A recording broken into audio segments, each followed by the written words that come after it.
Again, welcome everyone. I'm Marcia Nedland. I'm one of the organizers of the National Middle Neighborhoods Community of Practice. And today our topic is On the Ground, Tackling Heirs Property to Protect Wealth in Black and Latino Middle Neighborhoods. It's exciting for me to finally get to hear what this team has to say. I've been watching from afar for a year as they've been pulling their projects together, figuring out what the situation is in their local communities and what strategies they want to pull together. And also from the national level, just how it is to, from Chris Garland's point of view, to engage with local talent in so many different places and really pull together a unique, interesting, educational and professional development opportunity. So let's do a couple of slides about middle neighborhoods and then we'll launch into them. So the Middle Neighborhoods Initiative, if you're not familiar with it, is a national initiative focused on mobilizing attention to reverse the disappearance of middle neighborhoods through decline or gentrification.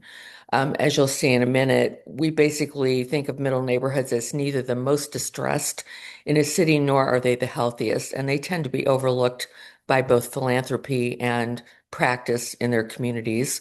But we think that it's the classic situation where um, an ounce of prevention uh, is equal to a pound of cure. So the idea that we can preserve these economically, racially, ethnically diverse neighborhoods as healthy places for people to buy their first homes and raise families and all of that is something that we're trying to keep in the forefront of policy and practice discussion. So this initiative is co-sponsored by the National Community Stabilization Trust and NeighborWorks America. We have a steering committee, and the things that we do are primarily this community practice, which does webinar series, um, best practice reports, and things like that. We provide access to practitioners for policymakers and researchers. Um, Over in Chris's team, they work a lot on the research and policy analysis parts of the work to sort of assist local communities in researching where their middle neighborhoods history has been, as well as what's going on at the national level, and thinking about policies that support middle neighborhoods and advocating for them. And then we all do a lot of communication strategies to advance awareness. And just one more slide on middle neighborhoods in general. As I said, um, they have some common characteristics, but they come in many different flavors in your community. And that's why we don't have hard and fast metrics for what is and isn't a middle neighborhood. But we know that they were mostly built with single family homes because they were meant, for a population of families with children in the time they were built. They tend to be still well more than 50% owner occupied, which is why they are a place that's um, a place where there can be a lot of challenges around heirs property, about the legal ownership of property as it passes down, and a place where so many people have decided to be the first homeownership opportunity, the first generation to own a home, or the first time in that family to own a home. So it's a place we really want to watch this issue. The problem is that homeownership has been slowly eroding over decades. The other big problem that's common to middle neighborhoods is that while the housing stock is still in generally acceptable condition, it's aging and it often doesn't compete well for home buyers because perhaps it has one bathroom. It was built in a time when that was okay, and maybe it hasn't been updated in a while. And so that makes it very opportune for investors to buy the properties instead. And that's part of why we see homeownership eroding. And as I said, one of my favorite things about middle neighborhoods is that they are those racially, ethnically, and economically diverse neighborhoods that we think are so important to the American dream, and to sort of keep places healthy for a variety of different kinds of people and households. So that's about middle neighborhoods. But our panelists today include Chris Garland, who's the Community Development Manager at NCST. He's based out of Cleveland, and he is the primary person who has responsibility at NCST for the Middle Neighborhoods Initiative and is the one who started up, created, and has managed this whole initiative around Heirs property that we're going to talk about. And he's going to give us some inside look at what that's been like. Evan Holloway is the Down Payment Assistance Coordinator at NHS of Birmingham, Alabama, and has also taken on this project around Heirs property in his community. Kudus Muda is from Baltimore, Maryland. He's the Neighborhood Coordinator for Healthy Neighborhoods, Inc., which is an organization that does a lot of lending strategies in a large group of middle neighborhoods in Baltimore. And Ashley Edwards is a project consultant in this Heirs Property Initiative at House ATL, Atlanta Housing Preservation Committee. And she, as you will hear, has done a lot of work at creating like a county or multi-county wide coalition around this issue, raising awareness and trying to get a lot of different organizations engaged in this work in Atlanta.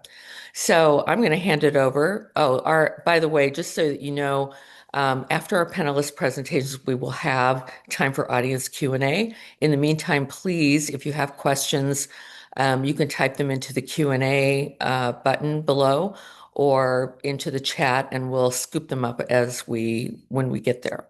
So I'm going to turn this over to Chris Garland to start. Chris, why don't you take it away and tell us about this program, when it got started, why it got started, and how? Sure. I'll dive right in, as they say. Marcia, thanks again for this invitation to be here, and also for the kind intro. Certainly, today's discussion, go ahead and share my screen. Today's discussion is something of a final report, so to speak, for our inaugural cohort of our heirs property partnership, and you'll get to meet the group here in just a moment. But I wanted to start by talking a bit about very briefly about NCST as well. Don't want to take necessarily assume that folks are familiar with NCST, the National Community Stabilization Trust. Again, my name is Chris Garland. I serve on our community development team. NCST is a nonprofit that was founded in 2008, really in many ways as a response to the housing foreclosure crisis. And so that's really where we find our roots and our orientation. In many of Marcia's remarks in speaking about middle neighborhoods, which has become a big part of our universe, we find that orientation in her remarks around the makeup of the housing stock in those spaces. As Marcia well described, they tend to be communities that are home to residences that are, while aging, still have a great deal of opportunity for providing home ownership. And that's really what's near and dear to NCST. For folks that do know us, oftentimes it's because of our transactional practice, our sort of legacy program we call REO Match. It's about connecting community-based groups to holders of foreclosed properties. It was our original, if you will, reason for being. We still provide that service today, but as we'll talk about, certainly have moved into a variety of other areas, but all in the space of affordable home ownership. In addition to that transactional practice, NCST provides support to our network of partners all throughout the country in the policy and advocacy space, research that Marcia mentioned, and then also community development, where both our work in middle neighborhoods and what we'll be talking about today, what are the space around our heirs property program. So it's, with all that context that we launched our heirs property program partnership in the start of 2025. So it's been nearly a year, and we did that with the support of JP Morgan Chase. For our inaugural learning cohort, as you'll learn here shortly, we partnered with 3 agencies and what we call program associates out of those agencies in Baltimore, Birmingham, Alabama, and Atlanta, Georgia. And we'll be growing the program in 2026, both in terms of size and also in terms of geography, again, with the support of JPMC, but also the Wells Fargo Foundation and the Mortgage Bankers Association's Convergence Collaborative. The program's larger aim is centered on building and broadening awareness around estate planning, prevention of tangled titles, and also the challenges that communities are finding with respect to heirship issues. So it is certainly centered on the challenges that heirs properties present, but not just for the households, for the communities writ large. We're seeking to, if I can mix metaphors a bit, kind of build a new muscle in the community development toolbox. Um, to do this, our learning cohort engages with subject matter experts, so both practitioners and also researchers, as well as learning from each other's work that they've been advancing over the course of the year, and we'll speak to here shortly, that they've been doing in their own communities. We explore traditional community development tools. So think taxation and its relationship to properties. So tools like homestead exemptions, as well as repair programs and vacancy. And then we think through how and when there's an intersection or potentially a challenge when it comes to when there's heirship and when that comes into play. We devote time into getting a picture of the current state of heirs properties within each community.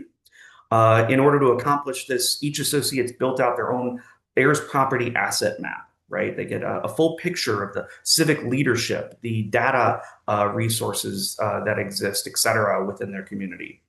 Additionally, we learn from funders who've supported heirs property projects.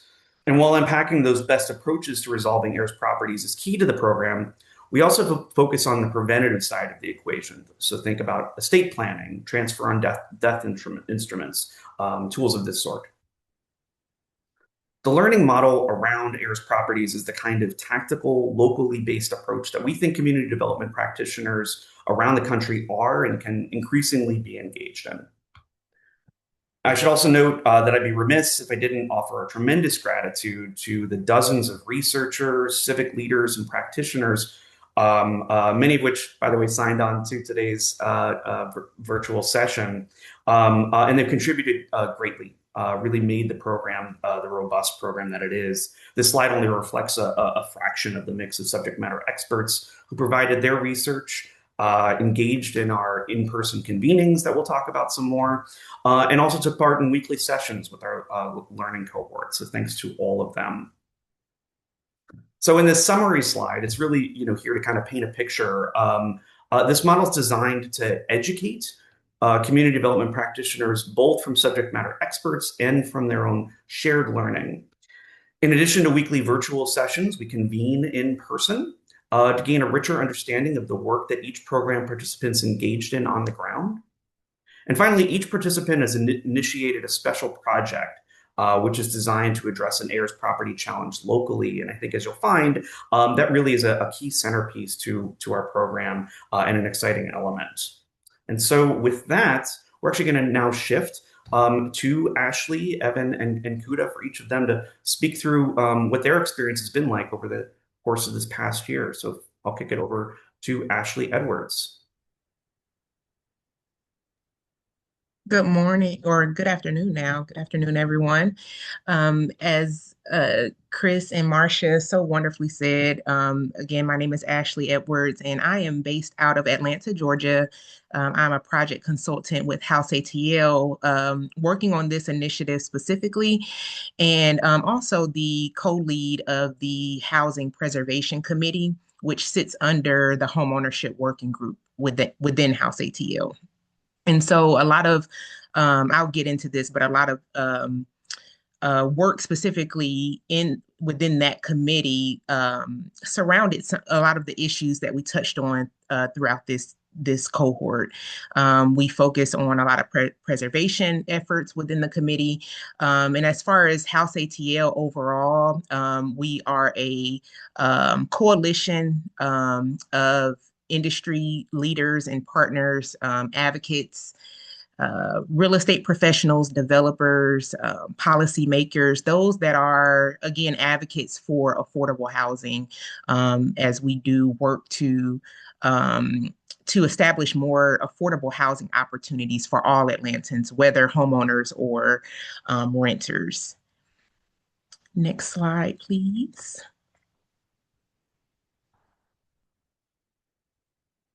Thank you. So I initially first connected with House ATL in 2022. At that time, I was working in the nonprofit affordable housing space. And after I left that role, I wanted to remain engaged with House ATL because I truly believe in the work that House ATL was doing, is doing, and also the strategies and recommendations that were proposed and to be supported in the coming years. I'm very passionate around this work, estate and legacy planning in general. And so my role within House ATL really gives me the opportunity to feed into that passion. Next slide, please. All right, so what we have here are just a couple maps, middle neighborhood maps specifically, that show a progression of Atlanta and middle neighborhoods in Atlanta. I'm not going to spend too much time here. What I want you all to kind of recognize here is um, later on in the presentation, I'll share more about the storytelling piece of my special project. And ironically, the family voices that were lifted up in that special project, ironically, all of those properties fall within middle neighborhoods in Atlanta as reflected on this map. And that was the case back in 1970 and the 2020 um, version of the middle neighborhoods map. So I just wanted to highlight that piece, that those families are, I mean, for generations, they have been considered middle neighborhood properties. Next slide, please. So how this curriculum it really has informed a lot of the Heirs property work specifically here in Atlanta. One of the major things is that it's reshaped how personally I view how programs should be organized around Metro Atlanta, specifically emphasizing the need for early intervention and more planning tools available for families. The curriculum also reinforced the importance of working across sectors or collaborating. So that coordinated effort or those coordinated efforts that House ATL is really a proponent for, we're implementing a lot of those same coordinations within the heirs property work specifically. So one of those things is that we launched a heirs property working group earlier this year. So that was part of that those cross-sector efforts that we wanted to support specifically in the heirs property space. And then in addition to that, using storytelling to really draw data in and pull the data together so that people or the public can understand truly what's happening behind the scenes and what families are experiencing in real time. And so those are a lot of the highlights of what the curriculum has informed over the year. Thank you. And so, again, specifically in Atlanta, a lot of our engagements around heirs property, with every engagement, are, again, for me personally, my understanding of heirs property and the challenges that families are facing is deepened with every interaction. And so, again, going back to the storytelling piece, so earlier in the cohort, we discussed storytelling and the effects of storytelling on simply raising awareness, and then influencing action. And so that storytelling was a big piece of my special project specifically because I felt like in order for In order for us as a city to really understand the nature of heirs property, not only by definition, but again, what families are dealing with in real time, we need to hear those stories. We need to see them, we need to feel them. And so that storytelling was a huge catalyst for the development of the special project, which involved the Hidden Struggle documentary that we produced. Um, the continuum of care aspect. So again, that heirs property working group, the purpose of formulating that working group was specifically to bring all of the key players to the table.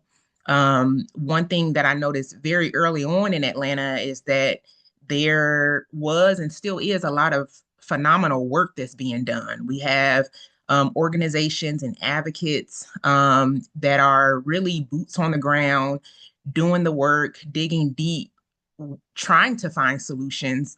But we've been doing that in a very siloed kind of way. And so the purpose of the working group was to bring all of these key players to the table, again, to better understand heirs property and what it is by definition, but then also the resources that are already available, helping all of us as leaders and as advocates to learn more about the other organizations that are in the city and doing the work, and then what perspective they're doing the work from. Are they focused on prevention? Are they focused on intervention or on the resolution side? And then even deeper than that, what specifically are they assisting families with? Is it tax relief? Is it critical home repair? Is it estate planning? Is it probate? And so in order to find out all of those things, we all had to be at the same table. And so that was the purpose of the development of the working group, which then leads to the community alignment. And so our partners and these advocates and leaders are now made aware of the state of heirs property in Metro Atlanta. And so now we're moving into a coordinated action amongst all of us. So Q4 specifically within we've had a phenomenal time all year. I will say that every quarter has come with its own challenges, but it's also led to growth. And so for that, I'm very appreciative. Specifically in regard to Q4, the latter part of the year. Our working group, again, at this time was already formed. By Q4, we had maybe about three convenings, I believe. I think Q4 was our third convening, maybe the fourth convening, but either way, we've met several times this year. And the purpose of our meetings have been really to develop this continuum of care or some sort of intake process for families that are coming into the fold. So some sort of system to where regardless of where families are in the process or regardless of what specifically they need or what resource they're in need of, they have an entry point into getting that support. And so that's a big piece of what the working group is working on right now is developing that system as to how families will be triaged and then how they'll move along or through the funnel in order to get the assistance that they need. Also, Q4, we completed the portion of the special project that involved the documentary itself. Again, the documentary is called Heirs Property, The Hidden Struggle. And it's really that it really highlights the hidden struggles that families are facing, again, in real time. And so in this documentary, we highlight three community voices, and each of the three families really represent or show heirs property from a different perspective. Um, and so that was finalized Q4. And then we also hosted a screening for that, and I'll get into the details of that in just a moment. Next slide, please. And so, kind of going back again over the year, every quarter, came with with its own. I don't want to keep saying challenges, but it came with its own to-dos, I'll say. And so again, we begin with just simply building the foundation. And that goes back to that Heirs Property Working Group, bringing everybody to the table just to see what resources are actually available. What do we have to work with? And with what we have to work with, how can we form a solution? And from there, we moved into now that once we had that Heirs Property Working Group established, again, moving into that continuum of care and creating that one-stop shop for families. And then in the midst of these, what I hadn't mentioned is that part of in between the creating the working group or that continuum of care that we've been working on, in between that and the release of the documentary, we developed two separate heirs property surveys. We did a heirs property pre-survey, which the purpose of that was really to start the conversation about heirs property with the general public or with the community. And so we asked very basic questions around estate and legacy planning, around heirs property, around decision makers for the home. Very simple questions, again, just to kind of get the conversation started. Um, the uh, uh, the people that participated in that survey, they were sent a heirs property protecting the family home ebook upon completion of the pre-survey. And we use the responses from that survey to develop a secondary survey. The secondary survey, the intent of that was to dig a little deeper into family stories if they were willing to share that information.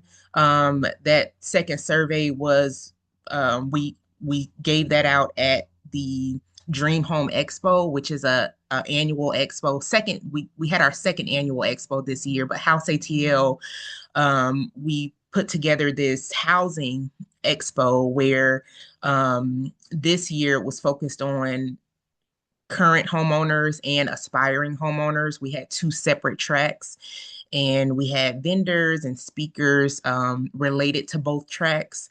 And so during the lunchtime hour, we did a fireside chat or a panel session specifically on heirs property, where we had three subject matter experts come in and speak. We had a moderator, and we really touched on the various challenges of heirs property, what it looks like, and how it shows up in people's lives. And so, after that panel session, we provided that secondary survey. And again, the intent behind that was to really dig up just a little bit deeper and see, okay, now after this panel is complete, do you understand heirs property, or how well do you understand it? And can you educate those around you, your friends and your family? Can you educate them on what heirs property is?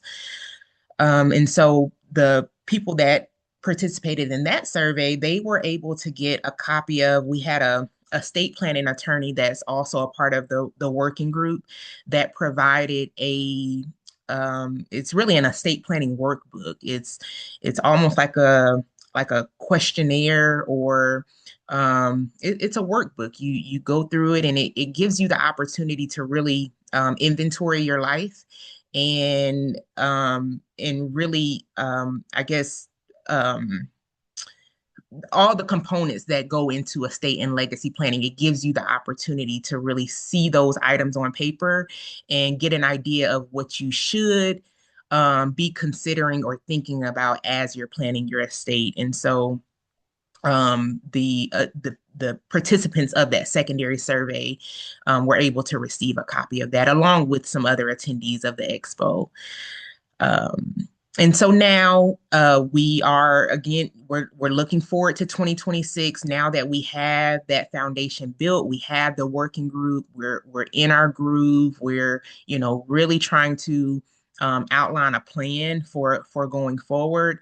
We've released the documentary, so now we have a evergreen product that can and it's just a 20-minute film. It's an opportunity to really high level define Heirs property and show again those lived experiences that families face as it pertains to Heirs property. And so we're using that as we move into 2026. Um, so again, the documentary it released about no, that was last week. I was about to say a couple weeks ago. That was just last week. We hosted a screening for it. And it was a phenomenal experience. We had a really, really good time, and the target audience for the documentary itself and for this screening experience were some of these same key players. So your policymakers and your funders and lenders and housing advocates and housing counselors and real estate professionals, those that are in the space that are doing the work. And not only that, those that can really influence change, those that can either provide their expertise or their resources in order to influence change as we move into 2026. Thank you. And so at the screening or following the screening, um, I you would think that I just love creating surveys and releasing surveys, but I did want to have a clear picture as to how people. I mean, I was able to see physically how people engage with the topic while we were at the screening, but I really wanted to have a good idea as to what the future holds in terms of bringing more people into the space and really diving deeper in this work. And so, a couple of the questions that were asked in this survey were really around the screening experience itself, the documentary itself. We followed the documentary with a panel discussion.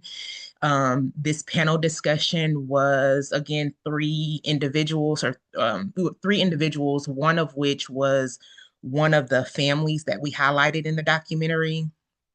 Another panelist was one of the subject matter experts that was interviewed within the documentary. And then the third panelist was an estate planning attorney that was not part of the documentary at all. She was actually viewing the documentary for the first time with everyone else.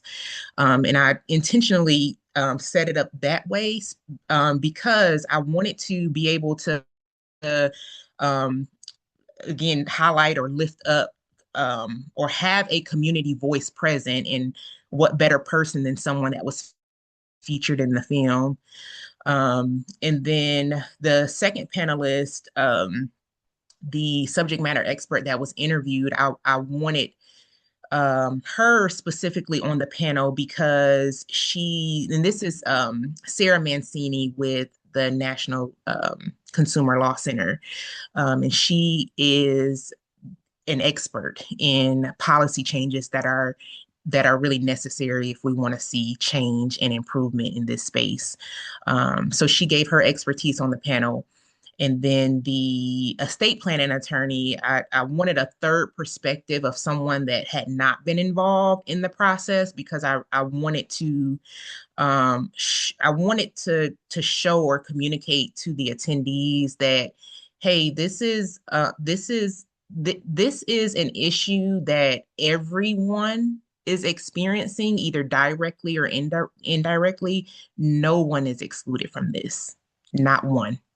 And the reason no one is excluded from it is because it's a part of life and everyone is affected by that. And so I wanted to bring in that perspective of an individual who deals with this on a daily basis with her clients. And so she was able to share the perspective of how what was reflected in the film, how it really lines up with her everyday work.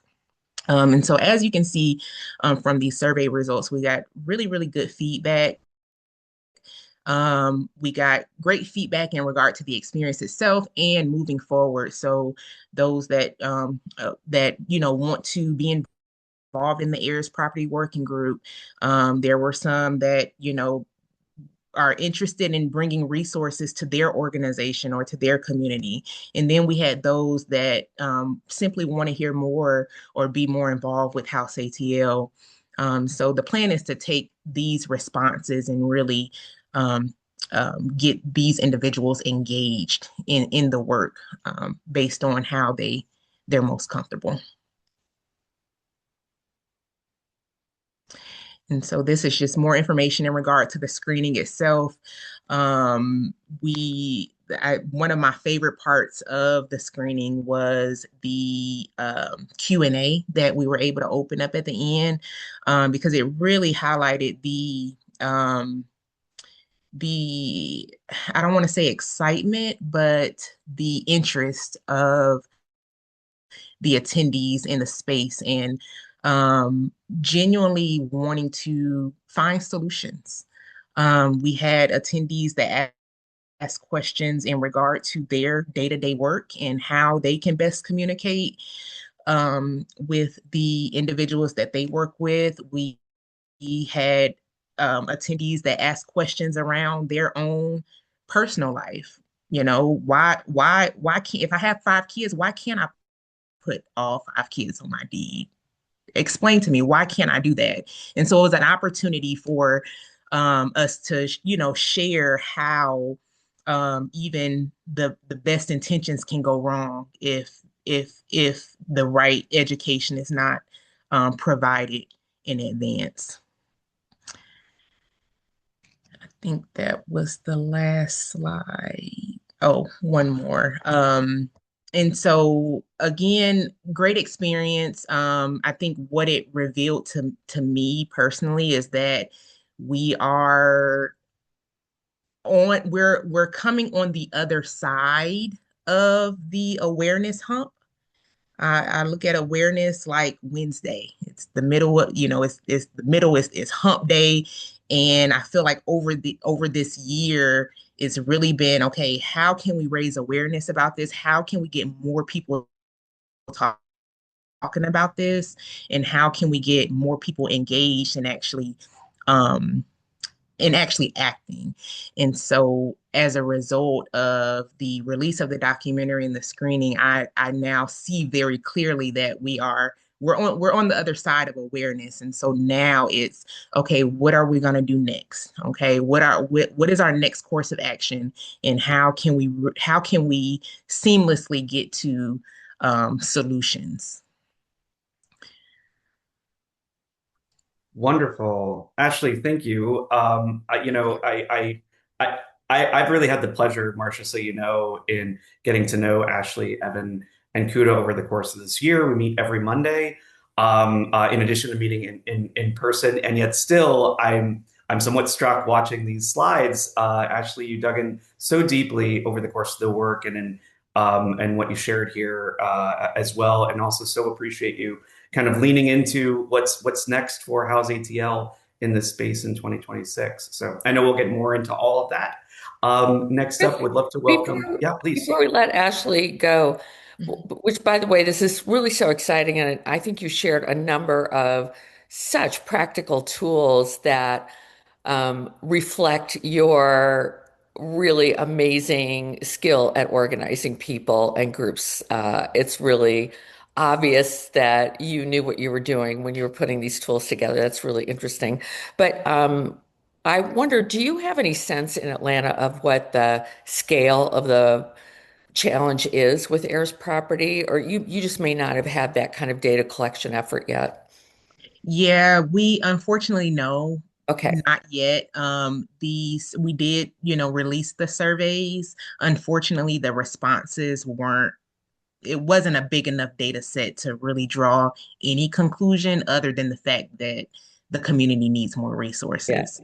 That's Yeah. cool. I think both Evan and Kuda are going to talk about ways that they were assessing the scale of the problem in their Mhm. community. So there will be a couple of examples of that. So sorry Yes. for that little interjection. So go ahead, Chris. Who's No, next? appreciate it, Marcia, and you're right. That's absolutely a wonderful segue into Evan Holloway and the work that he was involved in over the course of the year. And slides are not advancing for some reason. Is that moving forward? So with that, I'll turn it over to Evan Holloway, Neighborhood Housing Services of Birmingham. Hey, good afternoon, everyone. I'm Evan Holloway, and I serve as the Down Payment Assistance Coordinator at Neighborhood Housing Services of Birmingham. And if you're not familiar with neighborhood housing services in any area, we just make strategic investments in people and in real estate. We're a HUD certified housing counseling agency as well as a NeighborWorks affiliate. So NHSB has been around for about 5 decades in Central Alabama, helping families achieve and sustain home ownership. So we help clients do this through a number of ways, but in the grand scheme of things, we help clients buy homes, fix homes, and keep their homes, as well as provide community education. So we have our pre-purchase and post-purchase counseling.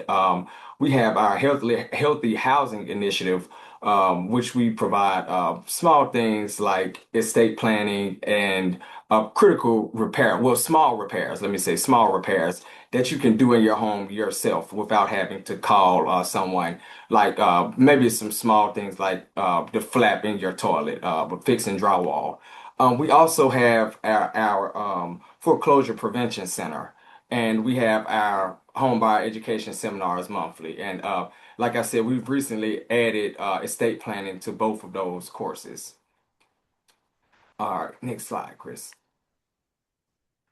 All right. So I've learned so much being in this cohort over the year, and it directly translates to how we do our one-on-one sessions as well as our home buyer education seminars. Since we touch so many individuals, I believe that it's we have to be strategic about how we support them and their and estate planning in general now. And we don't like to talk about death or losing properties. But just because we want to speak life into our clients and not spook them, but like Ashley said, death is a part of life, so it's something that we have to talk about, and these conversations should be had early just to mold it into the mind. All right, next slide, Chris. So we've had a number of experts to come through our Monday morning sessions, and I've enjoyed them all. But the one that stood out to me was the Federal Reserve Bank of Atlanta. And I believe it stood out to me so much because we have our own critical repair program. And I just thought maybe we could possibly be contributing to the problem. So across the board, critical repair programs, they ask you for a number of things, a proof of a recorded deed, primary occupancy, household incomes, up-to-date bank statements, the whole nine. And this is across the board. You probably won't find a critical repair program that doesn't ask for this. So uh, the Federal Reserve Bank of Atlanta made me think, how can we get creative? So some of the ideas that they shared were the affidavit of descent, the UHPA, and not using loan structures at all. And Chris, you can advance to the next slide. So the affidavit of descent, it is different from the affidavit of heirship. So it's a sworn statement that lists the date of death, the names of heirs, states the relationship to the descendant, and confirms that there are no other heirs with claims. And once this is filed with the county's deeds records, it's public record and it creates a paper trail of ownership succession. So this can fill the gaps for property records, and it's a low-cost alternative. And it also prevents fraud claims and allows cities, title companies, and lenders to recognize heirs as owners of record. So the UHPA, the UPHPA not too many people know how to use it. So we're working with Jason Fisher, who's a top expert, a lawyer expert in Alabama, and she was basically explaining to us that although we have enacted the UPHPA, lawyers and even judges don't know particularly what they can do with it. So it's something that's a problem. It's a legal desert in many ways in Alabama. So education, not just with the general public, but with the experts, is also needed. And so the UPHPA allows heirs to divide property without going through probate. So this gives them the right of first refusal, the option to have an independent appraisal. A partition in kind rather than selling, as well as a open market sale, so they won't be losing anything. And the next, this was the most creative way because I honestly didn't think that you could do this, but not using a loan structure at all. And so the clients are not asked to sign a lien, and this really is everything that they need, honestly. But you have to have a organization that's willing to take on something like that. It reduces the barriers, and when the goal is wealth preservation and stabilizing neighborhoods, it may not align with with loan models from certain companies, but um, it creates equity, and it gives people a sense of hope that maybe you can get through this situation. So yeah, it increases flexibility for the clients. Removing a lien recording simplifies and speeds up the delivery, and it promotes inclusion because these services are needed for most heirs, and they're not getting them just because they simply can't provide certain proof. And sometimes it these services, well, when you're doing this, it's critical that you kind of still uphold accountability through covenants and agreements, and that's something that not using a loan structure would still do. Uh, so next slide, Chris. All right, so we've worked with a number of people, and since we're doing a study, it's vital that we had certain partners throughout this process. Um, a key a key partner that we had was the tax assessor's office. We wouldn't have been able to identify certain heirs because we just didn't have that information. They gave us an entire category that we did not have in our study. So that was a major help, and it made our data points more reliable, and it was also a shortcut. So if you are thinking about doing a study to quantify heirs property, you should definitely be in contact with your tax assessor's office, as well as your mayor's office, because they have vital information as well. So, but we work with church leaders, nonprofit entities, volunteer lawyers, legal services of Alabama, and they are. We're hoping to get them to be in our when we have our recommendations set for at the end of our project. We hope that they'll take on some of the responsibility of reaching these clients and taking on their cases.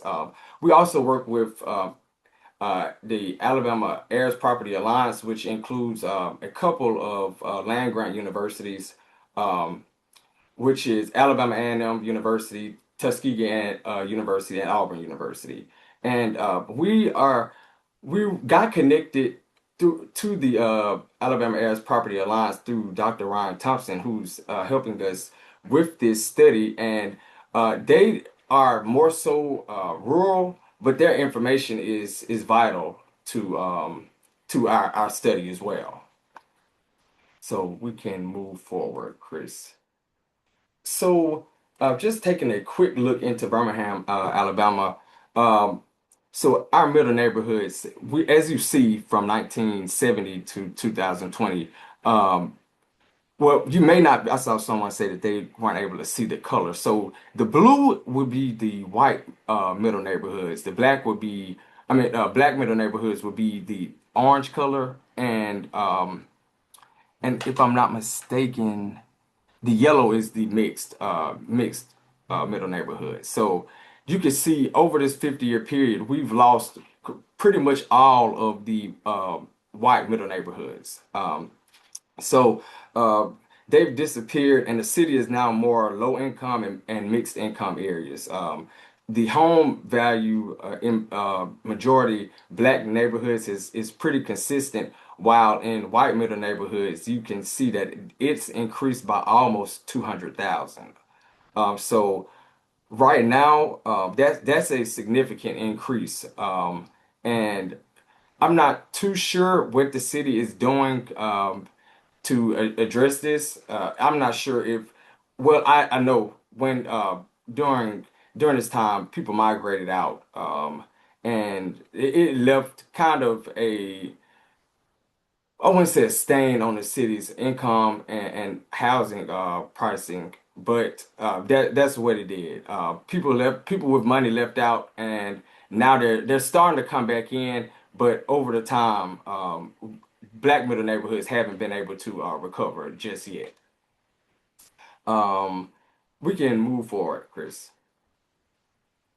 So our research team is led by Dr. Ron Thompson, as I mentioned, out of Auburn University, and he is a expert not only in Alabama heirs property, but heirs property in general. So he would be a great start to reach out if you're also looking to do a program, to do a project study on heirs property.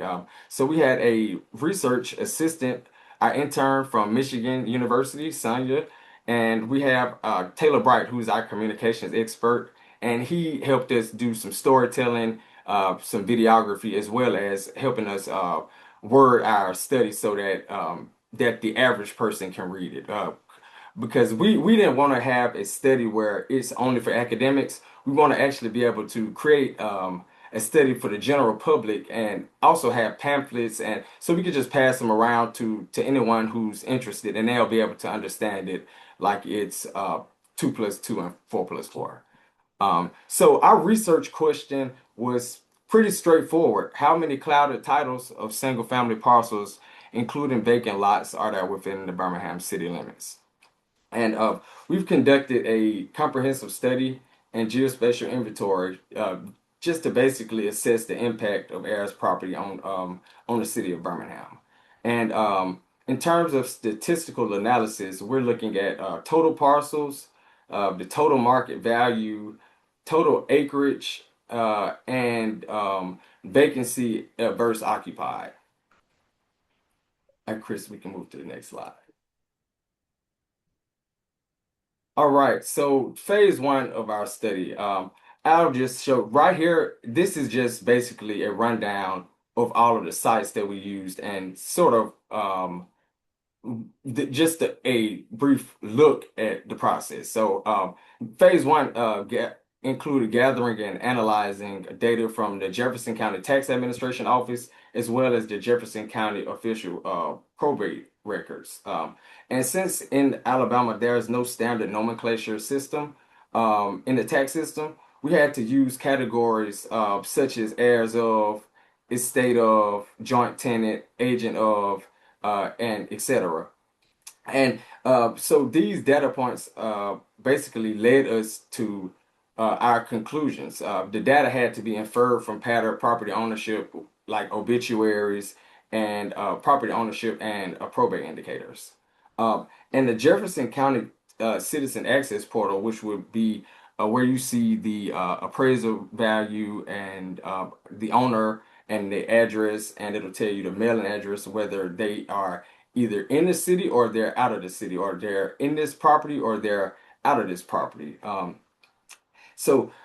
This data provided parcel level property data, ownership history, and deed filings, which allowed us to flag single name properties on the deed with older acquisition dates, usually before 2000, and no evidence of probate filings or title transfers.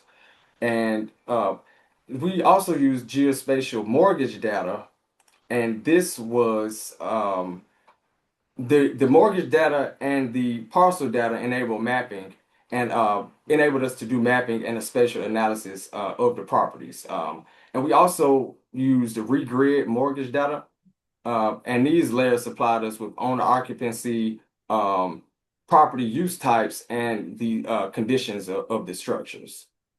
Now, the geospatial overlay allowed us to locate properties with deferred maintenance, lengthy sales of and lengthy non-sale histories, and multiple potential owners. So that would be critical in knowing it and quantifying if they're air or not. And we also use Melissa data depth suppression data which was used to match the names of recorded owners against the national database of deceased owners. And it wasn't used as a primary indicator, but just because some had wills and some had estate plans, but we were able to use this and cross-reference so that our data points would be a little bit more reliable without having to let me say this. If we didn't have this data, we would still be working on trying to figure out if these people were actually deceased. All right. So our multi-step filtering process narrowed down those parcels with only no probate activity, no wills, and we were able to confirm those with those obituaries that you saw. Um, and and we did have to use Facebook in some cases, just because in Alabama you'll be surprised how many people have the same name and are of no relation. It was just wild to see that. So phase two included using the data that we collect to assess which neighborhoods are vulnerable to distress from unresolved heirs property. And this study is not without limitations. Not every deceased owner will be listed um, in the databases. Obituaries aren't always public or published. So, and in some cases, probate cases are incomplete. So our data set is not perfect, but it's a conservative evidence-based analysis. So we found that we have in the city of not 190,000, we have around 4,093 heirs properties. And they're total to around 1,244 acres. It says that 340 million. And values range from $100 to 1.1 million in assessed value, with a median value of around 68,000 for the home price. And that's a little close to what those numbers showed for 2020. I believe they were around 80,000 for the total. So in the heirs properties, that's the number that we're getting. So we can see about a $20,000 fall off in median value. Um, and in the city of 190,000, I'm not sure if you're familiar with the Detroit Future City study. They found around 5,000, and they have a city of around 600 and over to 700,000 people. So just being so close to numbers um, to the Detroit study and the Philadelphia study really just goes to show how much work that we have to do in Alabama as far as getting the heirs under control, getting the heirs properties under control. So it's just astonishing to see how close we are to them. And Chris, we can move forward to the next slide. So right here, you will see our overlay of the middle neighborhoods that we found and the heirs properties that we found and the middle neighborhood map. So really, we have a problem on our western side of the city, and this is really much our historically these are our historic neighborhoods. So these are neighborhoods that really should be thriving right now, but because we have so much heirs property in these neighborhoods that is really kind of detrimental to their success. We found through well, let me say we found 10. We've identified 10 areas that we want to dive deeper into. And they are all high. They are all high. If you look at, you may not be able to see the legend because I can't really see it, but we're in the light brown is around 20. And that's 20 heirs in that area.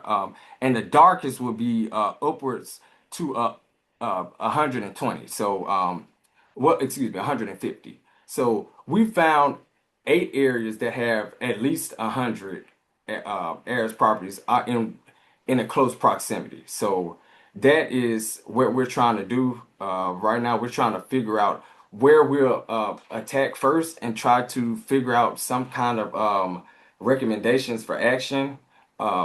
It's it's really interesting that the eastern side and the south side of our city it also has a number of historic neighborhoods, but they haven't been hit as hard as the western side. So right now we don't want to go too far into the history of the city in the study because we kind of want to keep it current.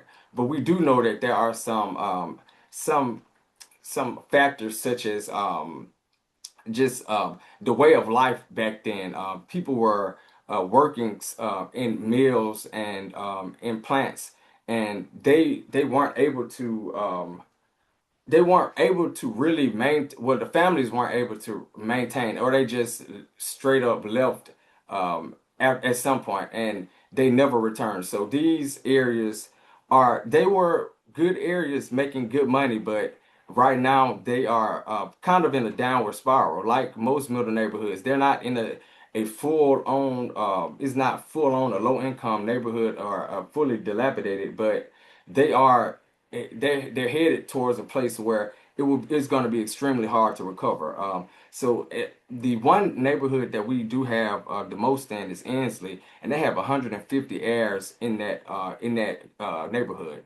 So well, 150 known heirs properties in that neighborhood. So and Chris and Jordan, the whole team, they were able to go through Inslee and just kind of take on what we're going to be dealing with in that area. So it's a hard hit area, but I believe that we still have some form of hope moving forward. We just have to, like I said, we have to be creative in ways that we can help them. Like critical repairs, if we can get people some form of critical repair help, that would increase property value. Well, that would increase their property value and would in turn increase the traffic in the neighborhoods as far as investment and potential neighbors who want to move in, but they just don't see their fit. They don't see where they will fit in this area. Even if they grew up in this area and they want to live here, they have to have some kind of motivation. And if we could get some of these heirs, some form of help as far as critical repair or just getting their wills and estate plans set up, then I think that we could turn it around. So we have a couple of recommendations, like a property tax relief and displacement fund, which would just be I said fund, a safeguard. It would be a temporary freeze on people in probate, and we'll just be able to kind of work with them to get them where they need to be, so we can get all of their documents in order. We also, like I said, work with the legal services of Alabama and the volunteer lawyers. So we're thinking about a pro and low bono legal support, and this would be a Birmingham title fund. So the the lawyers would take care of estate, probates, and they would just be able to give the community the information that they needed. And the fund will cover the title searches, probate filings, and quiet title actions. We're also working on a Iron Will program, which would be just kind of like a rotating wheels clinic. So it would be quick. People would be able to get in and get out, and we would be able to hit different neighborhoods because it wouldn't be a stationary event. Um, and another thing, uh, repair access just for the held and at risk property. So it wouldn't basically it wouldn't exclude um uh, let me so heirs are like I said, heirs are excluded from critical repair. But this repair access title for at risk properties would basically go and not float them. It wouldn't just get, we wouldn't just do it. They would still have to do something like some form of agreement that we would do, and this would be out of our pocket. So it's going to be a little bit difficult because we can't just tell the city, hey, we're going to be doing repairs for heirs and we need to get reimbursed for this. So that's gonna be a little bit tougher being able to raise that money to so that we can do that ourselves. It's gonna be tough to do that, but these are just ideas, and hopefully when we get with the mayor again, this will be something that he's interested in, and we won't have to raise the money all by ourselves. So that's where our head is, and we're almost completed with our study. We just have to we've gone through a couple more things like finding out the vacancy versus occupied. We have the vacancies, but we kind of want to know where these properties are being occupied the most, so we can kind of go in to help them first. So we won't since they are living in them, we kind of want to help them first. So that's all that I have for you. Evan, I so appreciate you closing with that point. And you so well described your own experience and what we went through over the course of the year. You know, tapping into what was learned from Sarah Stein around critical home repair and that challenge, right, with Heirs properties, and then being able to share with us not just how you and the NHS Birmingham team and Dr. Ryan Thompson, et cetera, were able to identify these properties, but then how that informs your future thinking on it. So I'll be, just so excited to, keep in touch with you and the team there at NHS Birmingham as you move forward, utilizing this data to inform your future decision making. Really, really exciting stuff, Evan. Yes, thank you, Chris. And once we finish the study, I'll make sure that everyone gets it. Excellent. And so with that, we'll move to our final member of our inaugural cohort, Kuda Zamuda with Healthy Neighborhoods, Inc. in Baltimore, Maryland. Awesome. Yeah. Hi, everybody. Hope you're doing great. So, on the next slide, kind of just a brief introduction about Healthy Neighborhoods and who we are. We are a community development intermediary based in Baltimore City. And what that really means is we look at how we can focus on bringing capital investment and capacity support to both residents and on-the-ground partners in middle neighborhoods. We like to think of ourselves as a city of neighborhoods. There's 279 neighborhoods in Baltimore City, and we work in about 73 of those through a variety of neighborhood partners, some of which you can see listed there. And on the next slide, we'll see some of the key ways that we go about our work. Some of that, like Marcia mentioned earlier, we act as a small mortgage bank. We work with a variety of different financial institutions, as well as city and state government and philanthropy, to create a 203K type loan that allows homeowners to have favorable terms and also invest into their property. Because the idea is if we're neighbors and you put work into your house, that'll make me want to put work into my house, raising all of our equity without pricing anybody out of their own neighborhood. And we also do work in the green energy space, as well as capacity building, advocacy, technical assistance, and block projects, as we call it, which on the next slide, we'll see what that kind of looks like, kind of focused on convening, celebrating, creating, and communicating of how are we making sure that we're bringing authentic voice up the chain, and also making sure we're hearing from residents on the ground of these are their priorities, these are their challenges. How can we be a support system both for them as well as neighborhood associations and community development groups that are trying to do that kind of work?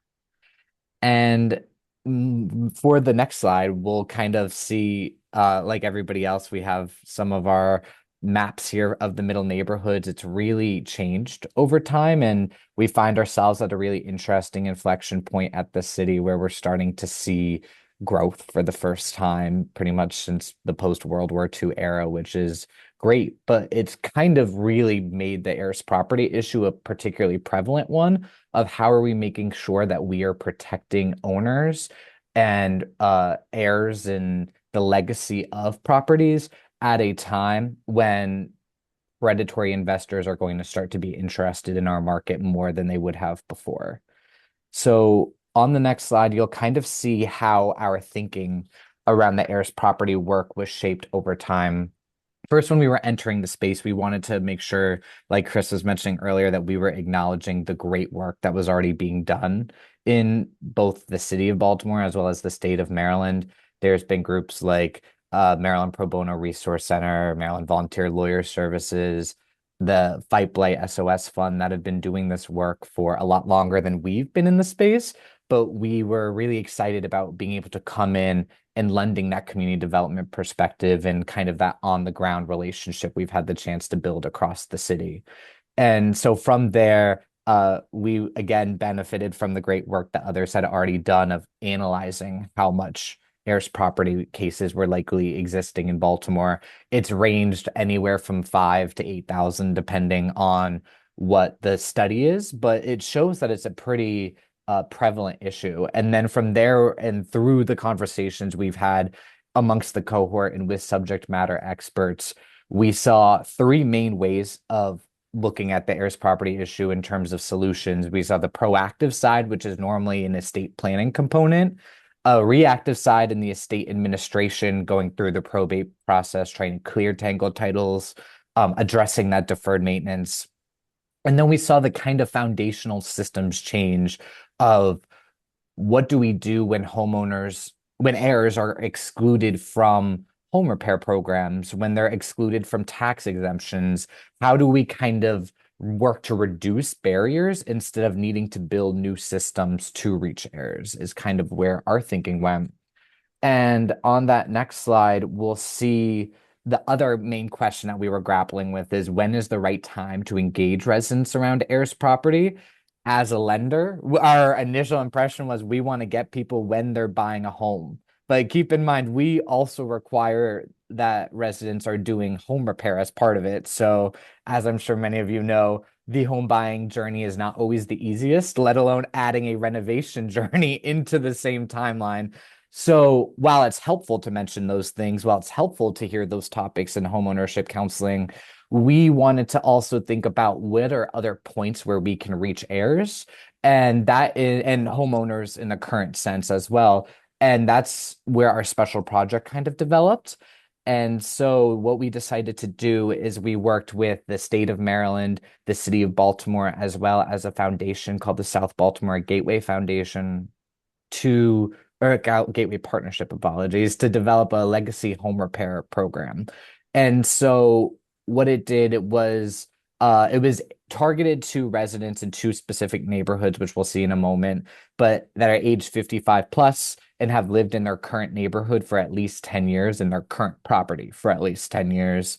And we wanted to allow it to be a self-directed program where residents are choosing the scope of work. We saw a lot of senior repair programs were focused on the life and safety kind of concerns, which obviously is a priority for us as well. But we wanted, if the homeowner wants new windows to increase energy efficiency or they want granite countertops, we wanted to make sure they had that choice to be able to direct that. Our main requirements were A, they worked with a licensed contractor, and B, we would send an architect out that would go and give a sniff test to the project essentially and be like, hey, your roof is leaking. Maybe granite countertops are not the priority, but rather addressing that health and safety concern if those kind of exist. So on the next slide, we'll see we started our project in two neighborhoods called Cherry Hill and Lakeland, which are in the south part of Baltimore City. They tend to be more approaching the middle income side, but coming from the lower income side, and are starting to see a level of stability, but have been identified as key communities as part of Mayor Brandon Scott's middle neighborhood strategy. So we were able to leverage about $250,000 of capital funds to give 25 homeowners the chance to engage in this process.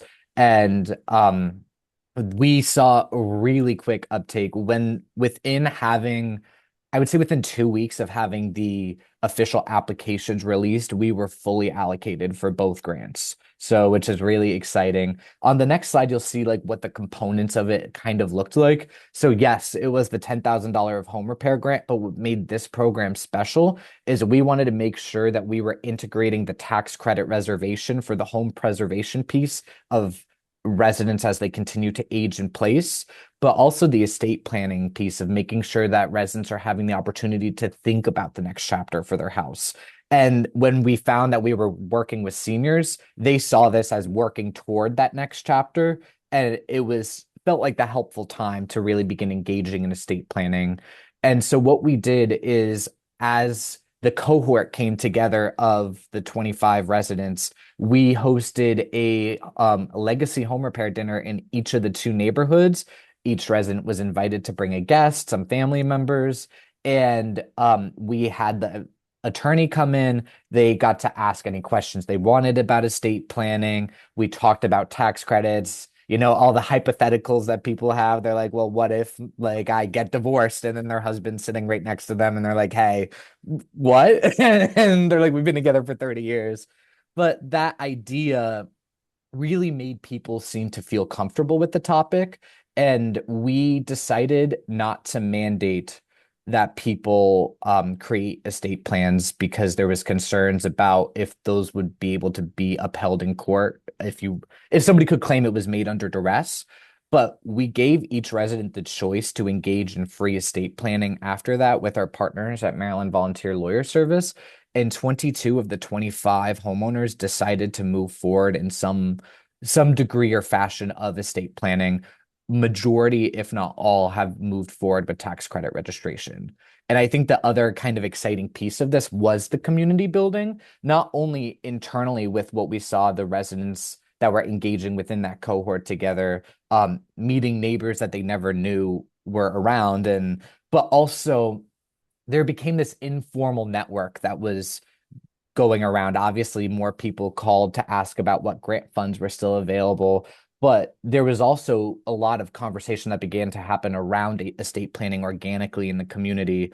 And what we really believe is that our role as a nonprofit partner can only go so far. It is truly the word of mouth and the trust in your neighbors and in your community that will actually make the difference of people being like, yeah, okay, I need to check off this box to get this grant versus actually being interested to engage in this seriously. And a lot of residents that didn't even receive funding because they didn't meet eligibility or we already had been fully allocated have still decided to reach out to volunteer attorneys to move forward with the estate planning process, which we were particularly pleased with. And on the next slide, just a little bit about the impact. Our average year in the current home for residents was 26 years. That some of them were tangled title cases at one point or another, so we definitely think that's skewed down. But in a qualitative collection, a data collection, we found that the average resident had lived in the neighborhood for approximately 40 years. One resident had lived there since 1949. They were able to get their HVAC system replaced. And there's a lot of community pride. And that's really why we were excited to engage in this, both on an heirs property front, but also working to allow people to age in place. And his exact quote was, "I love this place. The only way I'm leaving this neighborhood is in a pine box," which is I know, kind of a shocking, slightly morbid quote, but I think it really demonstrates the point that when we're able to do things to continue that legacy, help people begin to think about, I love this community so much. What could that mean for the future generations? we want residents to have that ability to choose and help shape the future that they want. And that kind of on the next slide led to two more kind of spin-offs as part of it. The first was an event called Protect Your Home for the Holidays, which is actually happening on Monday. There has been such an overwhelming demand to hear more about estate planning from residents, and it's not just senior residents, it's families with young kids, it's single households, it's all of the spectrum that are asking for more information. So we are partnering with a couple of organizations, including the Switching Lanes Adult and Youth Institute, which is local to Baltimore City, to host an event that is a multi-generational holiday event that's celebrating community, but also giving people the opportunity to engage in estate planning again. We're also they're doing winter coat giveaways and free holiday meals for seniors and holiday gifts for kids all the way up to age 16. So the goal is that we're reaching a wider swath of people. And it's trying to also understand when we don't have $10,000 to grant to people, how are we still reaching people in the most effective ways that are still inviting them in? Because like Ashley mentioned earlier, death is an uncomfortable topic for many. So how do we make it feel celebratory still? How are we celebrating the life and legacy of a home and not just recognize it as the end of an era for the property? And on the next slide, the other piece that we were able to develop as part of this is the Invest in Your Legacy booklet, which we'll be able to share with Marsha, who will be able to share out with you all, as well as we worked with another nonprofit in Baltimore City called Live Baltimore. And we developed a post-purchase guide essentially for residents. A lot of the questions we were hearing at those legacy dinners were around things like home maintenance, tax credits, the legacy piece, which we really view as the heirs property work, and engaging with your community more intentionally.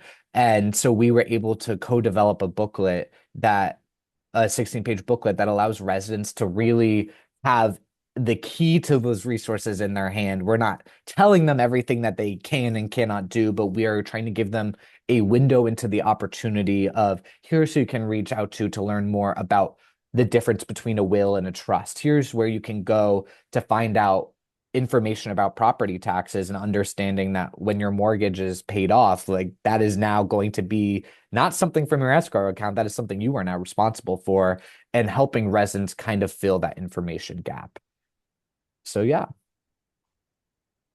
Wonderful. Kuda, thank you so much. And again, it's just been such a fantastic journey, Marcia, and as hopefully you picked up on as well, each of the program associates, leaned in deeply, but also brought their own personality and the personality of their organization to this initiative on it. And so that's just such a point of pride. So eager Absolutely. to continue the conversation here. It's so clear that, each of you was able to really assess the situation in your community and the culture of your community and move forward in the way that was right for the timing of what was going on there. So, and I think just to review for everyone that we've seen, three different approaches where Evan really talked about digging deep into quantifying the situation. And boy, Evan, I'm such a data geek. And when you started showing the maps of,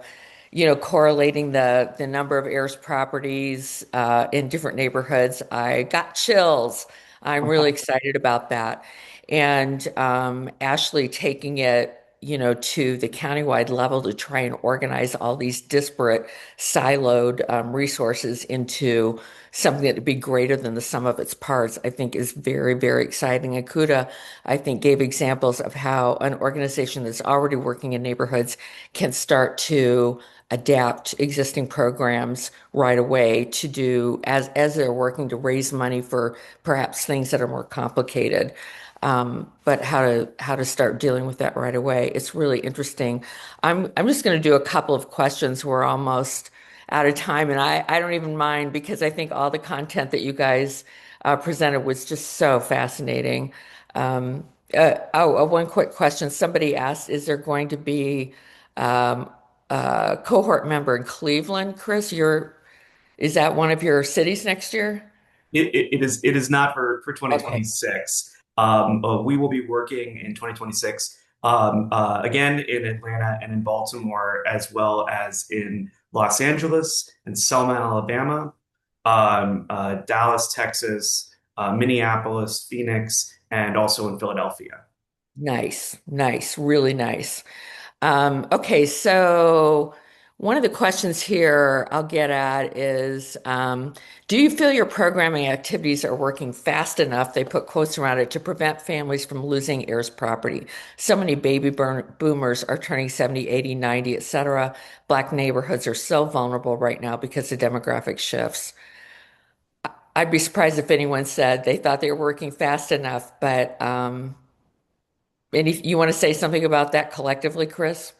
Well, I'll offer my insight. I mean, I think you certainly hit the nail on the head, right? That there isn't a fast enough for this. What I will stress, though, is that a key aspect of the program is really unpacking both the preventative measures. So, Kuda in his closing presentation there shared about, the role of estate planning and thinking about all of the instruments that can help get ahead of this, right, for that household, and then vicariously stabilize the community. So that is as much an element as the solutioning, if there is in fact a tinkle title situation. I don't know if Kuda, Ashley, or Evan have additional thoughts on that, but the spirit of the question is a sound one. Yeah, I think something else that's important to note is that any data you get about heirs property is a snapshot in time. I think something that is dizzying to think about sometimes is the idea that we can do all this work, especially on the preventative side. It is so much easier process-wise, time-wise, financially to have people create estate plans than go through clearing titles. None of us do it here, but it is from what we've been told, a extremely arduous and painful process. Uh, but once we do this, we'll have to do it again with the next generation as well. So it's about how are we continuing to reach people and build it into our thinking rather than a generation from now having to think about this all over again. Sort of, I guess that's probably a good segue. I'm willing to stay around after 11:30 if you guys are to answer more questions. But just to wrap it up for people who had a hard stop at 11:30, I did want to say in terms of educating the next generation, um, jump to the second item on this slide. Our own Ann DePetta, who's always behind the scenes on every webinar, she's the producer of our webinars, just finished developing a new course at the Neighborworks Training Institute about how to dealing with heirs, property issues for housing professionals. And Anne already teaches a lot of the housing counselors and homebuyer educators at the Institute. Anne, do you want to say anything about that? Sure. I'm super excited this is being offered in Chicago. And I think Mariah might still be on, but she was on, who's also involved, but at NeighborWorks. But the what I'm really excited about for this course is that it's geared toward housing counselors and helping them develop their program. And so there are sections built in, like working segments where housing counselors can identify their goals and do some research and get some peer support and spend some time actually developing their strategy. So I'm really excited this is going to be offered. Yeah, I think that's great. So you can always look at, the next training institute is in February in Chicago. Take a look at nw.org and look for their training stuff to find out more about that. We'll be doing a webinar in January that is about lessons we learned from interviewing nine of our sort of star cities in terms of having local middle neighborhood networks, because we wanted to understand what were the factors that sort of, helped influence that strong network, which the value of which is that the more sectors and partners you have on the ground who know what middle neighborhoods are, what their issues are, and are interested in advocating for them, the more you're going to get done. And so we'll be sharing the lessons we learned from that in January. Um, I think that's probably, follow us at LinkedIn. What's our very last slide is all of you will be incorporated into our community of practice by virtue of attending this webinar. And so we're welcoming you to that. And if you need to take off, thank you so much for joining us. I think these panelists were just amazing. And the excitement I have about your next cohort, Chris, when you're going to multiply this times 3 or something, it's going to be a lot of work for you. But I think you did such an amazing job this time, and I'm really excited about how great all 3 of the program associates have been in this work. So congratulations, guys, on your work. So we're going to conclude the official part of the webinar and do the after party, as some webinars call it, and take some more questions. So is it Parfine? Is that how you pronounce your name? It's a beautiful name. She's raised her hand. Can you unmute yourself, Parfine? I think I have to do it. Give me just a second. Okay, Anne will unmute you. Parfine and I have actually been introduced fairly recently. She's with the Oh, city of Philadelphia. nice.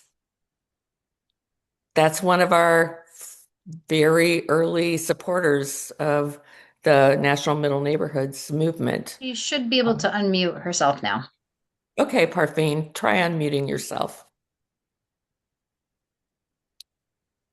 Kuda, I have a feeling that I'm already imagining Kuda Muda Kimura as your full name. That would be a cool name to go with or hyphenate, even better. Parfine, are you not able to, or maybe this was an old hand raise. Okay. Let's see. Were there other questions? Someone asked to restate what is the name of that tool that you're using, Evan, that is not quite a will, but is something much simpler and that will prove sort of passage of title. Evan, do you mind sharing that? You'd have to unmute, Evan. There you I'm go. sorry. All right, I lost you. Could you ask that question Oh, again? I sure, didn't sure. quite hear it Someone all. said, what is the name of the process that Evan talked about that does not require a loan? I think what they meant was, what was that affidavit Yeah, that the affidavit of descent, and that's it. there are a couple of states that are using it. Uh, I know that it's big in Atlanta, Georgia right now. But like I said, it's gonna be difficult to do any of these things. You have to choose your organization. It's gonna be a lot of no's, so Yeah, yeah. that's just something to A be lot of mindful of. lenders. Right, Yeah, they right. want. You can't let the no's deter you from that. Especially with when you're trying to be creative and finding solutions, that's gonna come. So we haven't got any yeses. So we're still in that process of seeing if this will even be something that we can do in Alabama. So there was the affidavit of descent and also no loan structure at all. Yeah.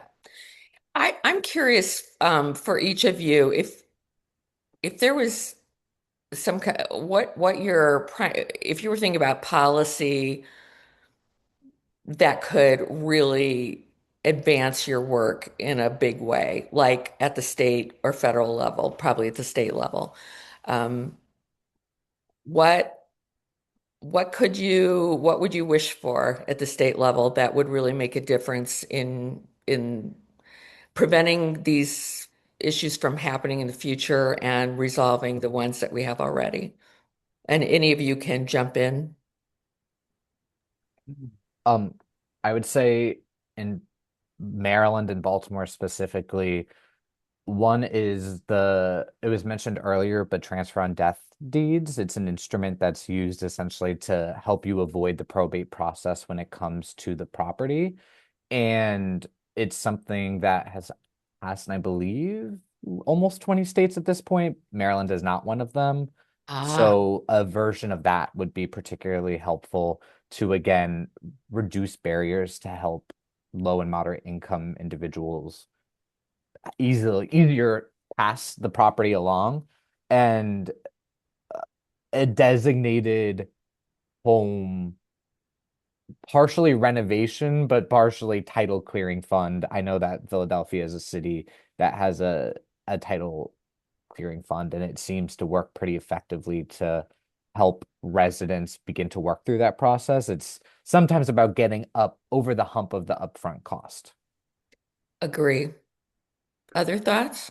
Marcia, I think for a number of us who are early learners around heirs properties as a real estate issue and a destabilizing force in communities, the topic of fractional ownership and that potential loss of the real estate, by way of an investor, sort of bubbles up really early. We hear about it in the news to the extent that it's being discussed and the like. But what isn't, in my opinion, as pronounced is the loss that comes through by way of tax foreclosure, and I think there's an increasing awareness. It certainly is the case in some of the most severely distressed communities. But there's tax foreclosure that we were unpacking, in Atlanta, as an example as well. And these become, certainly pathways for the loss of the property and then that potential wealth, right, that could have been preserved for those individuals within that family. So rethinking that on a local level, I think would go a long way. It would be nice if the tax delinquency was was clearly identified with an air property problem, if that whole situation would be shunted into a system for resolution that was, customized to what the issue actually is. That would be interesting, yeah. Evan or Ashley, any thoughts? Yeah, I was just gonna add, and I'm sorry I had to hop on from my phone, but I was just gonna add uh the homestead exemption and the um heirs that are, they're actually homeowners. They are real homeowners and they're living in these properties, but they don't qualify for homestead exemptions because of their co-ownership status. And so the those heirs not having access to that exemption is one of the leading causes of um, increased taxes and ultimately tax foreclosure. So I think better laws and policies around heirs receiving that exemption, or at minimum, if the property was already receiving the exemption, then at minimum a freeze on the taxes while the families are moving through the probate process or trying to update the deed itself. That's really interesting. And maybe that's the kind of thing where the affidavit of dissent would be an acceptable instrument to at least qualify someone for that exemption. Evan? So I would just second Kudos statement, the transfer on deaf deeds in Alabama is not recognized. So anything that would make the process smoother for the heirs, just to get through, would work for me. That's really what we're hoping for in Birmingham. Just if they would come up with any policy or just enact any policy that they see is working in other states, I believe that'll be just enough of a push to get us started. And that in my mind that would kind of get judges and lawyers to kind of understand what's going on with heirs properties in Birmingham. So we're still new to this, so we have a lot of learning to do in Alabama. And I think if we could get our higher ups, our government officials, to really understand the importance of getting these of just getting the properties cleared, I think that will be just good for us. Yeah. Chris, do you have any sense of whether, any already existing associations of state governments, if this is an issue, or perhaps there are other um, other industries that are advocating with at the state level around this stuff, like the Association for Black Estate Planning Professionals, or um, the people who do that. I can never remember that you were Evan, you kept talking about it in its acronym, which is hard to remember. I wrote it down. Oh, the Uniform Partition of Heirs. Yes. I know that has some advocacy around it at this, multi-state level, but Chris, go ahead. I was going to say at Boston College, um, Hmm. uh, Thomas Mitchell heads up an organization, and I'm going to get the acronym wrong, but the Institute for Land and Property Rights, I believe, and they Cool. are some of the deepest thinkers in this space, and more to your point, help to advocate and advance the passage of the Uniform Partition Act, one state at a time and moving it Yeah, forward. And there even are, what we would categorize as the quote unquote 2.0 versions. The state of New York is really a leader in that space as well in further advancing and adding to the utility of the Uniform Act. great. RM Jackson, you have a raised hand. Can you unmute yourself? And Anne, do you need to do anything to allow that person to unmute? I think I just gave permission. Okay. Thank you. Yeah. I came to this a little late because I was on another webinar, but regarding this air property, there is an air properties practitioners network. Um, the gentleman that was mentioned, Thomas, who is out of Texas, who was doing that work regarding the uniform partition of heirs property law. That's it. They have been working specifically in the South through a grant that they received. And it really goes back to the history of after Reconstruction, when Black families had greater proportion of land, but it was stripped away because of the changes in the law and because of the lack of education regarding ownership and taxes. One thing I always tell people is, the reason why I know this is because during disasters when I was in Louisiana, a lot of property was air property, and you couldn't get FEMA assistance unless you could prove you owned the land or had something. And the patchwork of laws, especially in the South, is detrimental. There we go. Detrimental in the way of helping people keep their land. The Black community initially had 18 million acres, and this also includes farms. It is now down to 1.8 million acres. And if people go into the cities and they stick with the same idea, once you buy the land, don't ever do anything with it. Well, when it comes to real estate, the highest and best use is what they're always going to be hit with by someone who knows what to do. So when you all are doing this, you need to be very careful of whatever data you put out, because investors look at that published data and then specifically target those communities to strip them of their land. Yeah, Just so no, you know that. yeah, that's right. I put in the chat, we had to take some facets of our study out just because we didn't want to kind of put heirs at risk. So that's why we ultimately decided to do the heat mapping, because we could have shown property by property, but we didn't want to do that and then have investors find the study and then say, oh, this neighborhood has 10 in a row. And so, yeah, you're definitely right about that. Got to be careful with the information that the data that you provide. So you're definitely spot on with that one. That's such a great warning. Such a great warning. I had another thought about that I wanted to follow up on, and it's escaped me. Um, I wonder about whether on the data side, this question popped up for me, Evan, when you were talking about working with tax assessors.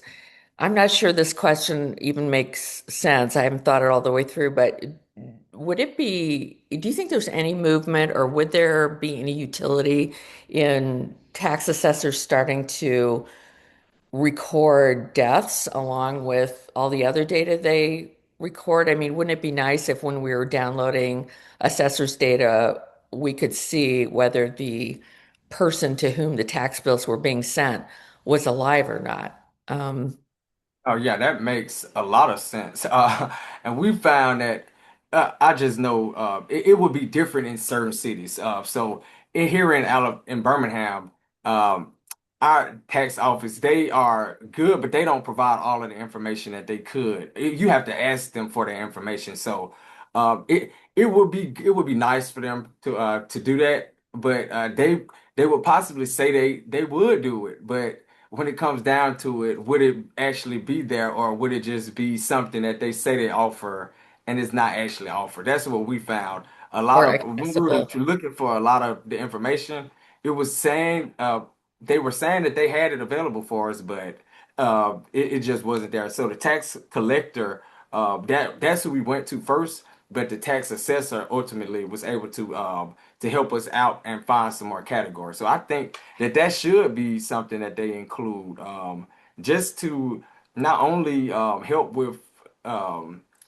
studies and stuff, but just to have that as general For their information. own purposes, right? Yeah. Right, You think it would be right, matter to them to know whether the person they were sending tax bills to was alive or not. right. Yeah, Uh, that makes a lot of sense. anyway, okay. Well, any last comments, things that you guys want to bring up that we didn't ask or you didn't get a chance to talk about before we wrap up? No, the only other point, and hopefully it's self-evident after having spent this past close to 2 hours with us, but there was an element that I still find a little bit unexpected, which was just what a tremendous rapport we were able to build collectively. If I didn't share this explicitly, this was new information to me. Certainly a year ago, my colleague Jordan Backstrom, as well, who joined us throughout the course of the year, and being able to grow and learn right alongside these wonderful professionals and Kuda, Evan, and Ashley was just such a joy as well. So, Marsha, I so appreciated again this invitation, this opportunity to share this with you today. Yeah, thank you. And I'm kind of envious of that opportunity that you had this whole past year. Everyone on the Middle Neighborhood Steering Committee has been sort of drooling over the kind of camaraderie and professional networking that you guys got to do, and just the structured educational, opportunities with experts for a whole year. It's like we all want to join and be cohort members ourselves. So, looking forward to next year, looking forward to hearing from each of you program participants about your work in the future. And I really want to congratulate you and thank you for taking the time to talk to us today. Thanks so Have much. a good one. Thank you so much.